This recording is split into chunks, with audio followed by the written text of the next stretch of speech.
My brother-in-law who slept with my wife for 8 months and had her family cover for him. So I quietly planned, and what the court revealed ruined their reputation. 8 years ago, I, a 32-year-old male, thought I had life figured out. Fresh out of trade school, I was making decent money as an electrician and had my whole blueprint mapped out. Build the business, find a good woman, buy a house, maybe have some kids. A simple plan for a simple guy. I met Shay, a 31-year-old woman, at my buddy's barbecue. She was that girl. You know the type. Blonde, smart, with a laugh that made you want to tell jokes just to hear it again. She had a marketing degree and was working on her master's in psychology. Our first date was supposed to be drinks, but it turned into one of those all-night conversations where you solve the world's problems and realize you've got something real. She made me feel like the most interesting guy in the room. Fast forward 2 years, and we were living together. Everything was perfect. I was busting my ass building my electrical contracting business while she was finishing school. A classic partnership. I handled the real world. She made everything fun. In year 3, I proposed. I did the whole thing right. The ring she'd been hinting about. A romantic dinner at the place we met. She cried, said yes, and posted it everywhere. Her family had opinions about their college princess marrying a tradesman, but Shay shut that down quickly. She told them I was building something real while guys her age were still figuring out which video game to play. Our wedding was in year 4, a big church ceremony with a reception at some country club her parents picked. This is where Justin enters the story.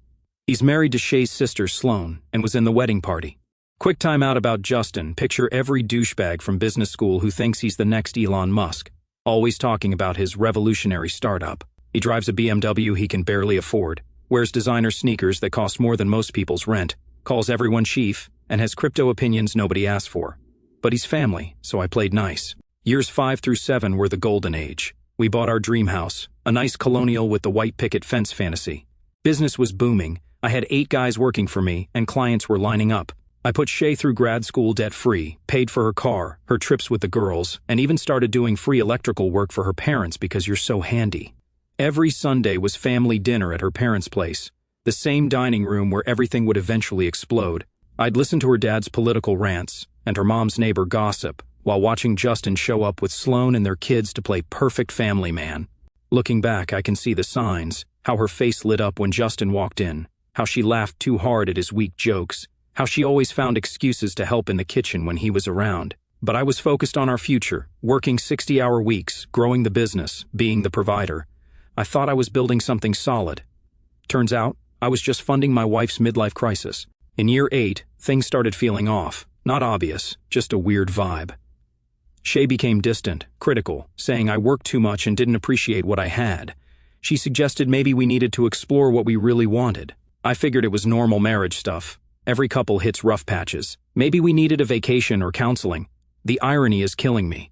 6 months before Christmas, the universe started sending warning signs with all the subtlety of a brick through a window. The problem was, I was still living in the fantasy where my wife actually loved me. First sign, the phone situation. For 7 years, Shay's phone was community property. She'd toss it to me for photos, or leave it on the counter charging, never caring if I saw her texts. We knew each other's passwords because that's what married people do. Then, boom, passcode city. "Since when do you have a lock on your phone?" I asked one morning. "Can a woman have some privacy?" She replied, real defensive, real quick. "Sure, just seemed random. I'm planning your birthday surprise. Don't want you accidentally seeing anything." My birthday's in April, this was October. But hey, 6 months of birthday planning for what turned out to be a $50 Home Depot gift card. Real thoughtful. Next came the girls' nights. Shay's crew, Maria, Jessica, and Claire, used to meet maybe twice a month for wine and complaints about their husbands, normal suburban mom stuff. Suddenly it's every weekend, and now they're too drunk to drive, so she's staying overnight at Maria's place, every single weekend. "You trust me, right?" became her favorite question. "Of course, I trust you." "Good, because I need this. Work's been really stressful lately."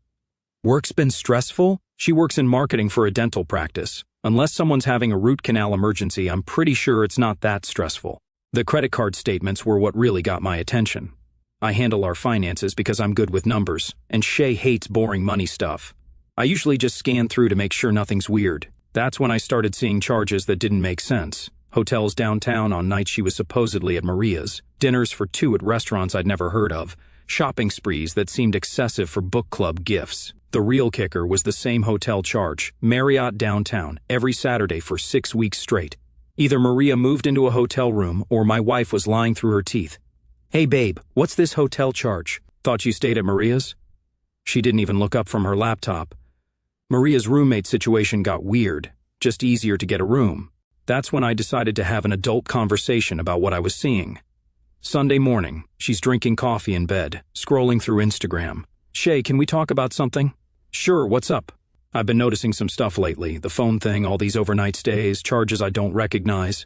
Immediate defensive mode. Are you seriously questioning me right now? I'm not questioning anything. I handle our money, remember? I see everything anyway. So what, you don't trust me now? I'm just saying things feel different. You're gone every weekend. Jesus Christ, she said, throwing off the covers. I can't have one night out with my friends without you turning it into some paranoid conspiracy. Every weekend isn't one night out, Shay. You know what? Maybe if you paid half as much attention to me as you do to those credit card statements, I wouldn't need girls' nights so much. Classic move, make it my fault. I work my ass off for us, for this house, this life we built, and I'm supposed to just sit here and be grateful, never have fun, never go anywhere? That's not what I'm saying. That's exactly what you're saying. You want some 1950s housewife who just waits around for you to come home. She stormed out, conversation over. But her reaction told me everything I needed to know. Innocent people don't get that defensive that fast. In October and November, I started paying real attention, taking mental notes, checking stories against receipts, looking for patterns.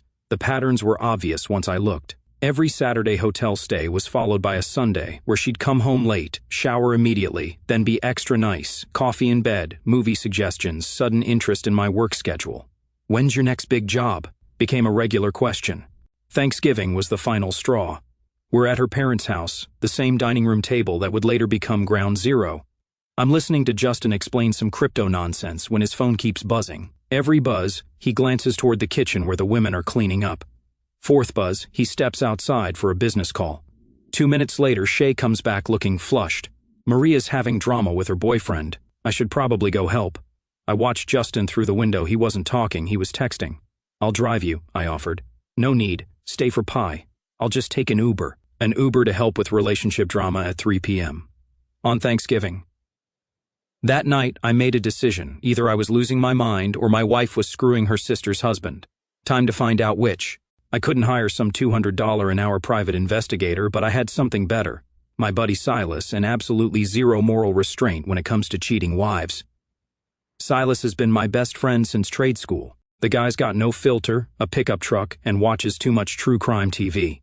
When I told him what I suspected, his response was peak Silas, no freaking way. Justin, that crypto bro douchebag? That's what I'm trying to figure out. Well, hell, man. Operation Catch a Cheater is officially active. We started simple. First Saturday, Silas and I grabbed coffee and drove by the Marriott around noon. Nothing suspicious. Second weekend, same thing. I was starting to think maybe I was being paranoid. Third weekend, jackpot. Silas brought donuts like we were cops on a stakeout. This feels very CSI, he said, adjusting his mirrors. Except we're catching adultery, not murder. At 12:45 p.m., Justin's BMW pulls into the parking garage. My wife gets out of the passenger side wearing the black dress I bought her for our anniversary. They weren't even trying to hide it. Holy shit, Silas whispered. There's your smoking gun. Get pictures. Silas had borrowed a camera with a long lens from his cousin who does wedding photography. He started snapping away like TMZ, getting shots of them walking in together, his hand on her lower back, the way she laughed at something he said. They look real comfortable, Silas muttered. Too comfortable. We waited in the truck for 3 hours. Around 4 p.m., they came back to the parking garage. That's when we hit the lottery. These two idiots started making out against his car like teenagers. It was disgusting and perfect evidence all rolled into one. Jesus, Silas said, still taking pictures. Your wife's really going for it. Ex-wife, I corrected him. We followed this routine for 3 more weekends. Same pattern every time, parking garage, hotel check-in, lunch at the bar, back to the room. They had it down to a science, but I wasn't satisfied with just photos. I remembered something. Years ago, Shay had set up a Gmail account for a work project. She had forgotten about it, but it was still synced to our desktop in the spare room. I'd seen notifications pop up occasionally, but never paid attention. That Tuesday night, while Shay was at her book club, I fired up the computer. Bingo. Months of messages between a Gmail account I didn't recognize and Shay's old email. The Gmail was definitely Justin. Same pretentious writing style as his LinkedIn posts. They documented everything, and I mean everything. 8 months of affair planning, complaining about their spouses, describing their hotel adventures in detail I could have lived without. But it wasn't just sex. They were planning their entire future together. December 10th, Justin. Saturday can't come soon enough. Got our usual room. Shay, perfect. Told him I'm helping Maria with Christmas shopping. Justin, how much longer can we keep this up, Shay? Until we figure out the exit plan. December 15th, Shay. Think Sloane's getting suspicious? Justin, nah. She's too busy with the kids, and Christmas prep, we're good. Shay, I feel bad sometimes. Justin, don't. We deserve happiness. They'll understand eventually. December 18th, Justin. Been thinking about timing. New Year's, fresh start vibes. Shay, so cliché. What about after holidays? Less drama. Justin or Christmas dinner? Everyone together. Rip the Band-Aid off. Shay, that's cruel, Justin. Justin, sometimes cruel is honest. Quick and clean. They were planning to blow up both families at Christmas dinner. How festive. I spent the next days printing everything. Silas helped me organize it chronologically, building a timeline that showed exactly how their relationship developed. Screenshots, printed emails, backup copies on 3 different USB drives. The financial evidence was what really sealed their fate. Silas and I went through every credit card statement from the past 6 months, every hotel charge, every dinner, every shopping spree that didn't come home to me. We built a spreadsheet showing $12,000 of our money spent on her affair. Look at this shit, Silas said, pointing at a Victoria's Secret charge. $30. When's the last time you saw her in new lingerie? I haven't. Right.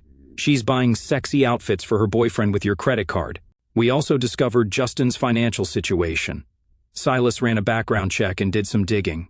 Turns out this jerk was using company credit cards for personal expenses, not just hotels with my wife, but groceries, gas, even his BMW payments. By December 20th, we had everything. Photos, messages, financial records, timeline documentation, even evidence of Justin's embezzlement. Silas helped me organize it all into folders, ready for whatever came next. They documented their affair, their lies, their plans to humiliate me. All I had to do was let them hang themselves with their own rope. Time to start planning my response. Once I had the evidence, I had a choice. Go caveman, kick down doors, throw punches, and end up in county lockup. Very satisfying but completely stupid. Or be strategic, use their arrogance against them, and let them think they were in control while I built the perfect trap. Guess which one I chose? First priority, protect my assets. Everything we'd built was about to become a war zone, and I wasn't letting this cheating woman walk away with half my life's work. The house was priority number 1. Our colonial that I'd bought with my money, my down payment, my mortgage payments. Legally, it was marital property, which meant she could claim half in divorce court. I called my buddy Tom, who handles real estate for contractors. I'd done electrical work for him for years, wired his office building for basically cost. Tom, need some advice on asset protection. Heard you can do creative stuff with trusts. What kind of situation? The kind where I might need to keep what's mine actually mine. Ah, yeah, I can help. Tom explained I could set up a family trust with my sister as trustee. Completely legal, happens all the time for tax planning. Once assets were in the trust, they weren't marital property anymore, they belonged to the trust, not me personally. But here's the catch. I needed Shay's signature. How do I get her to sign without raising flags? Tell her it's for tax optimization. People will sign anything if they think it'll save money. So, I told her it was for tax purposes, that we'd save thousands in property taxes if we restructured the ownership through a family trust. She signed without reading because she trusts me with the boring financial stuff. Next, I quietly started moving liquid assets, opening accounts at different banks she'd never heard of, transferring money in small amounts, $2,000 here, $3,500 there. I told her I was diversifying our emergency fund for better FDIC coverage. The cars were trickier. My work truck was already mine, but her Honda was joint. Tom helped me restructure that too, creating a loan where the trust loaned her money for the car, making her responsible for payments while the trust held the title. Why more paperwork for my car? Insurance restructuring. Our agent thinks we can save money if the vehicles are organized differently. Another signature without reading. Every document she signed, I was building a fortress around everything I'd earned. Because here's the thing about my state, it's a fault state, meaning courts consider who caused the divorce when dividing assets. Adultery plus theft of marital funds equals very bad news for the cheating spouse. I also restructured my business, called my accountant, and told him I wanted to change from sole proprietorship to LLC for liability protection. I created Elite Electrical Solutions LLC with ownership structures that made my stake harder to calculate in divorce court. I updated all contracts, vendor relationships, and business credit cards. If Shay wanted to go after my business, she'd have to untangle corporate structures that would cost more in legal fees than it was worth. The Justin situation needed a different approach. Silas's computer skills came in handy here. We spent hours researching his company, looking for weaknesses. Justin's startup was shakier than a house of cards, funded by investors who'd put in about $1.5 million based on promises of revolutionary AI technology. But when Silas dug into their actual products, it was mostly smoke and mirrors, fancy presentations with no real tech behind them. More importantly, Justin had been systematically stealing company funds. We found evidence of personal charges going back over a year, grocery shopping, gas, car payments, even vacation rentals. This wasn't just hotel rooms with my wife, this was a pattern of embezzlement. Silas printed everything: bank statements, credit card records, expense reports. We organized it chronologically, showing how Justin's personal spending increased right when his affair with Shay started. "This guy's looking at felony charges," Silas said, highlighting an expense report. "Using corporate cards for personal stuff is textbook embezzlement." "How much total?" "Close to $30,000 over 15 months. That's serious prison time." I also updated my estate planning, changed beneficiaries on life insurance, and updated my will, making sure if anything happened to me, Shay wouldn't see a penny. Everything would go to my sister with instructions to fight any claims from my estranged wife. The psychological warfare was just as important. I had to play the loving husband while preparing for total war. Every morning, a kiss goodbye. Every evening, I'd ask about her day and listen to lies with a straight face. The hardest part was Christmas shopping. I had to buy gifts, wrap them, and act excited about our future, all while knowing that by New Year's, she'd be homeless. By Christmas Eve, I had everything ready. Silas helped me organize the final packages. For Shay, a complete evidence file. Every photo, every message, every receipt, the full story of her affair, documented and indexed. For Justin, copies of his embezzlement evidence ready to mail to his boss, the district attorney and the IRS. For Sloan, her own evidence folder showing exactly what her husband had been doing. For her parents, a summary explaining how their daughter had been lying to everyone for 8 months. I also prepared backup plans. If she didn't serve papers at Christmas, I had my own divorce petition ready for December 26th. If she tried to claim abuse, I had documentation of her systematic deception. If Justin tried to destroy evidence, Silas had already sent anonymous tips to his company. Christmas morning felt like sitting on a bomb with a timer I couldn't see. Walking into that house with wrapped presents, knowing I was about to orchestrate the most beautiful destruction in family history. Her dad was already working on his second drink, watching some meaningless bowl game. Her mom was in the kitchen, stress cooking like Christmas dinner was a competitive sport. Justin arrived with Sloan and their kids around 2 p.m., playing perfect family. Sloan was chasing their boys around, trying to keep them from breaking anything expensive. And Shay, my lying, cheating wife, was sitting across from me, fidgeting with her napkin like she was defusing a bomb, which, in a way, she was about to set off. Her parents kept making passive-aggressive comments about my work, like they always did. "Must be nice to finally take a day off," her mom said. "Shay says you're always so busy." "Business is good," I replied. "Can't complain about steady work." Justin jumped in with his usual nonsense. "That's the blue-collar trap, man. Always grinding, never living." "Some of us work for what we have," I said, looking him dead in the eye. He shifted uncomfortably. Dinner was torture. Shay kept checking her phone like she was expecting an important call. Her mom was gossiping about neighbors nobody cared about. Her dad was explaining football rules to kids too young to understand. Around 4 p.m., after dessert, Shay finally stood up. "Actually," she said, standing with shaking hands, "I have something I need to give everyone." The room went quiet, all eyes on her like she was about to announce a pregnancy. Her mom looked confused. "Honey, we already did presents. This is different," she said, reaching into her purse. She pulled out a red envelope, hands visibly trembling, and slid it across the table. "What's this?" I asked, playing dumb. "Merry Christmas, Silas?" She grinned. Her family was watching, sensing drama but not understanding what. I opened the envelope slowly, pulled out legal documents, and read the header aloud. "Petition for dissolution of marriage." Dead silence. Then her mom actually smiled. "Oh, thank goodness. Finally." That's when I realized this wasn't just Shay's plan. Her whole family had been waiting for this. They'd been expecting it, maybe even encouraging it. Her dad nodded like I'd just announced the weather.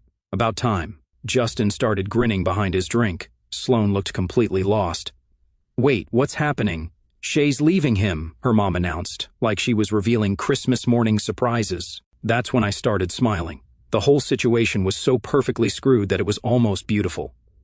"You should open your gift, too," I said, pointing to the small wrapped box under the tree that I'd placed there that morning. Her confidence was evaporating. This wasn't in her script.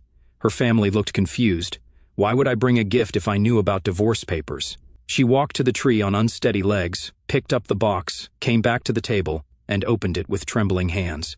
The color drained from her face completely. Inside were printed photos, her and Justin making out in parking garages, walking into hotels hand in hand, him groping her against his car. Under the photos were USB drives labeled text messages, financial records, and hotel receipts. Her mom dropped her glass. It shattered. Her dad started choking on his drink. Justin went white as fresh snow. Sloane looked at the photos, then at her husband, then back at the photos. What the hell is this? Time for my Oscar moment.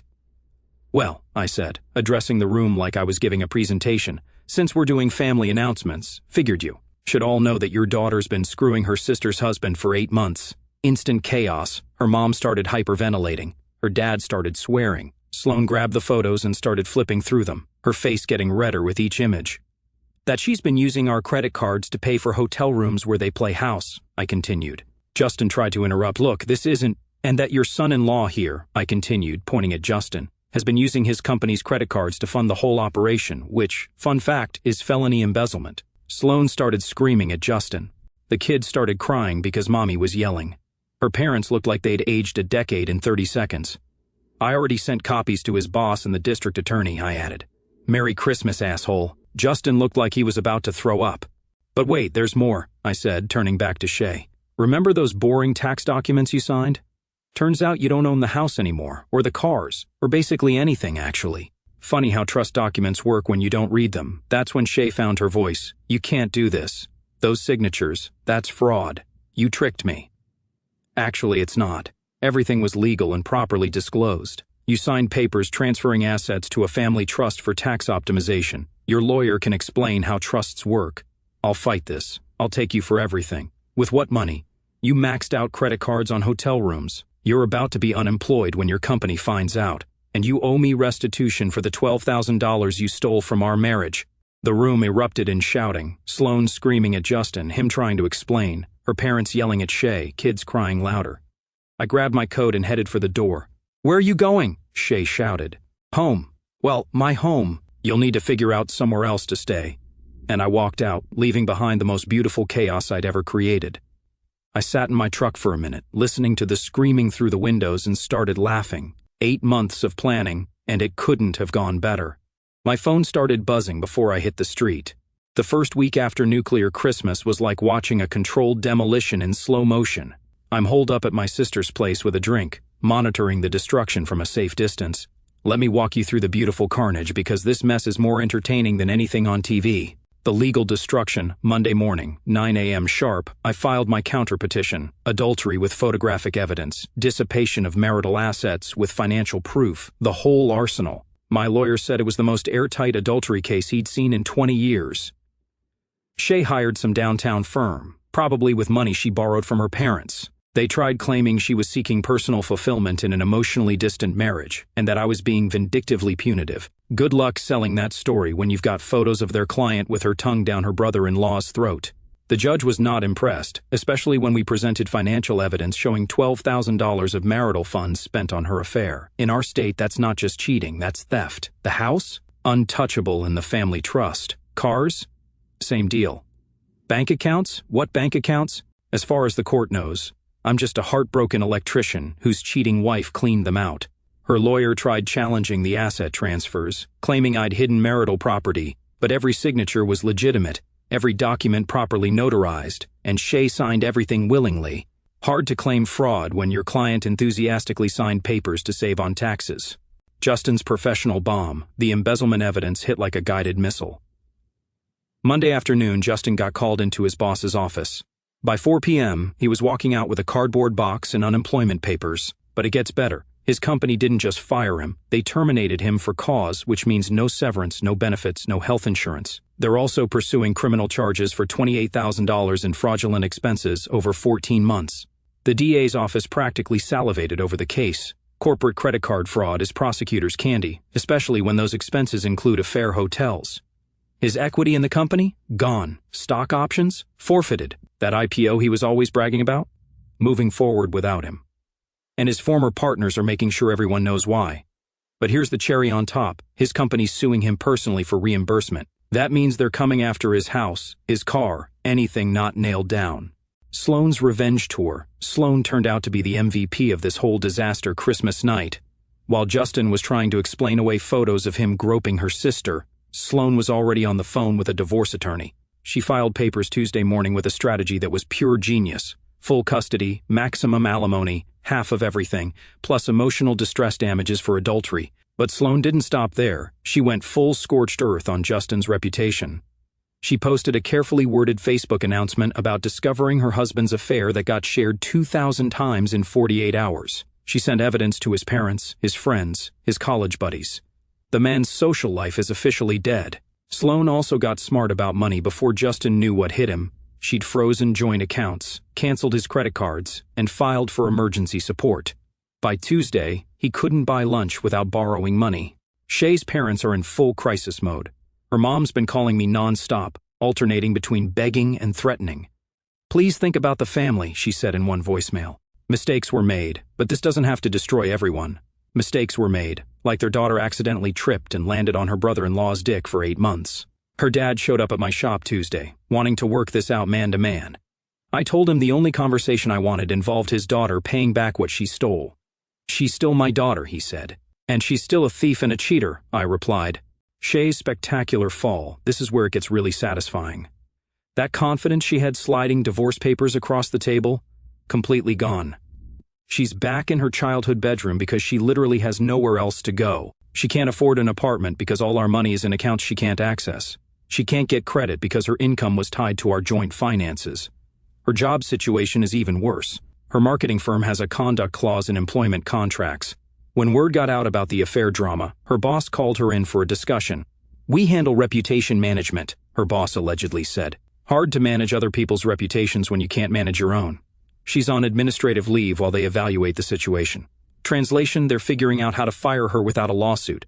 The social isolation is brutal. Her friends group imploded. Even Maria and Jessica got tired of the drama and constant money requests.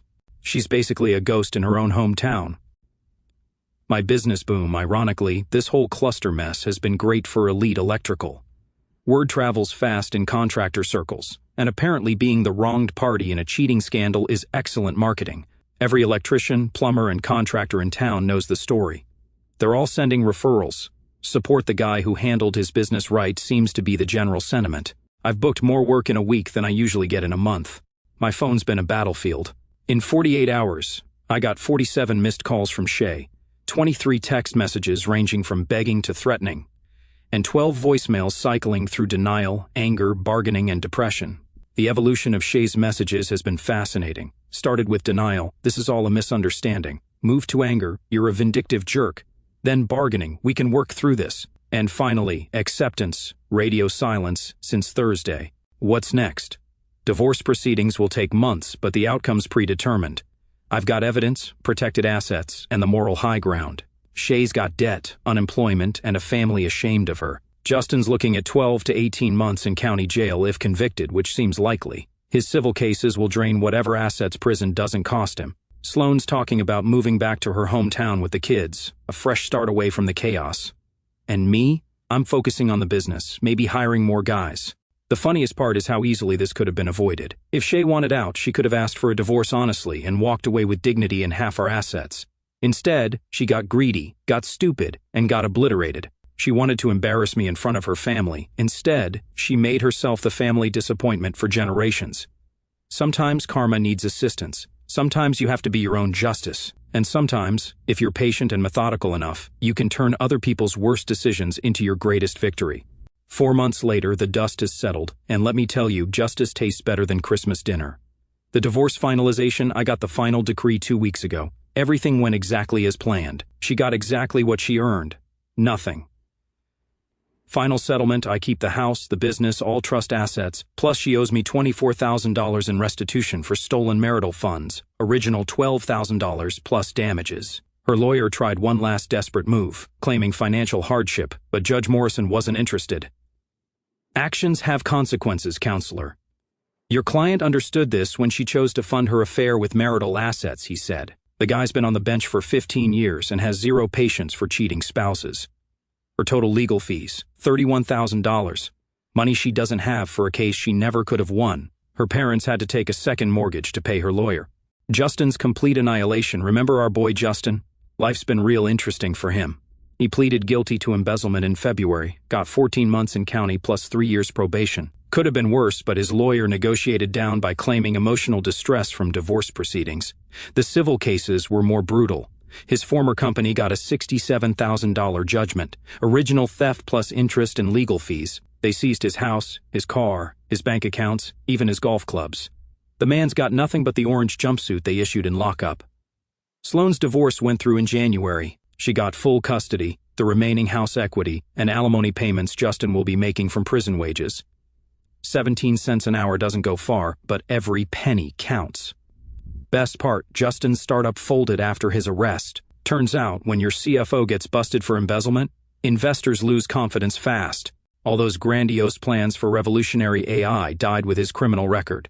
Shay's rock bottom. But Shay's story is the real masterpiece.